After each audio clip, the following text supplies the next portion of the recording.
Hello, everyone. Welcome to the Newsbrowse News broadcast.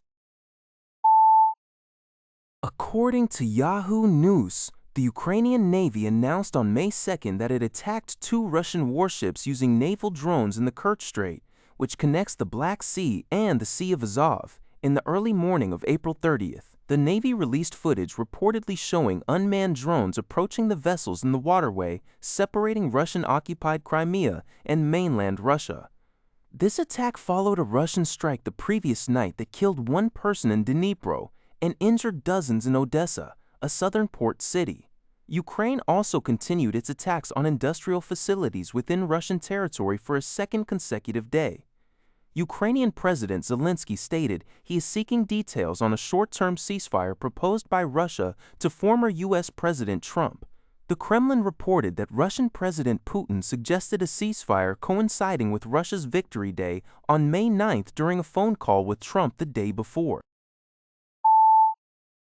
Al Jazeera reports that China's ambassador to the United Nations, Fu Kong, has urged the UN Security Council to re-examine its decision to terminate the mandate of the UN Interim Force in Lebanon, UNIFIL, which is scheduled to end by December 2026. Speaking in New York, Ambassador Fu expressed deep concern over the escalating conflict in Lebanon, noting that a genuine ceasefire does not exist, describing the situation as merely a lesser fire. He stated that the overwhelming majority of the Security Council believes it is not the appropriate time for UNIFIL to withdraw. China is awaiting a UN Secretariat report in June before finalizing its position. Fu asked a renewed talk around for June before finalizing its position. Fu also stressed that it is incumbent upon Israel to cease its bombardment of Lebanon. The UNIFIL mission, established after the 1978 Israeli invasion and expanded after the 2006 war with Hezbollah, has faced increasing casualties, with at least 6 peacekeepers killed and many injured since Israel began attacks on March 2. These casualties include soldiers from Indonesia and France, prompting UN Secretary-General Antonio Guterres to condemn the incidents targeting peacekeepers performing essential duties. According to Tsingtao, amid the ongoing U.S. blockade of Iranian oil exports through the Strait of Hormuz, a controversial idea has emerged within Iran to deploy suicide dolphins equipped with mines to attack U.S. Navy fleets. While this concept remains at the discussion level among hardliners and shows no signs of actual deployment, it highlights escalating tensions. Hardline factions view the U.S. blockade as an act of war, advocating for military retaliation.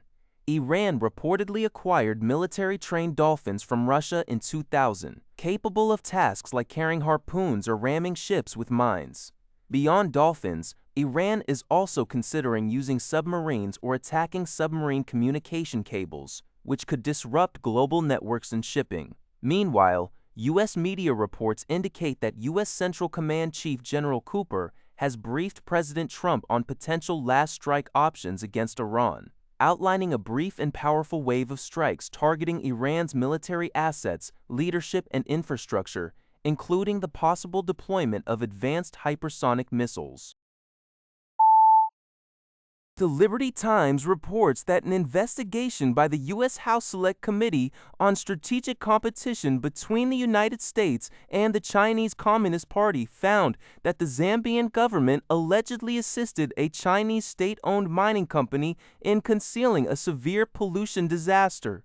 The incident occurred in February 2025 when a tailings dam at the copper mine operated by Sino Metals Leach, a subsidiary of China Non-Ferrous Metal Mining, collapsed. This released highly toxic waste into the Kafu River, scorching farmlands along its banks and leaving hundreds of farmers without clean drinking water, forcing them to live on contaminated land. The report indicates that the Zambian government, owing China $6.6 billion, feared retaliation and thus refrained from pressuring Sino Metals Leach for accountability.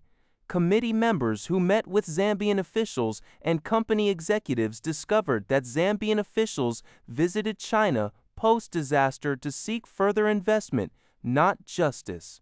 The committee criticized Zambia for allegedly colluding with the Chinese state-owned enterprise, disregarding regulatory warnings, blocking independent investigations, and preventing civil society organizations from reaching victims. Despite hundreds of residents pursuing legal compensation, Sino-Metal's leach was allowed to resume operations in February 2026. That's all for this video. Thank you for watching. See you in the next video.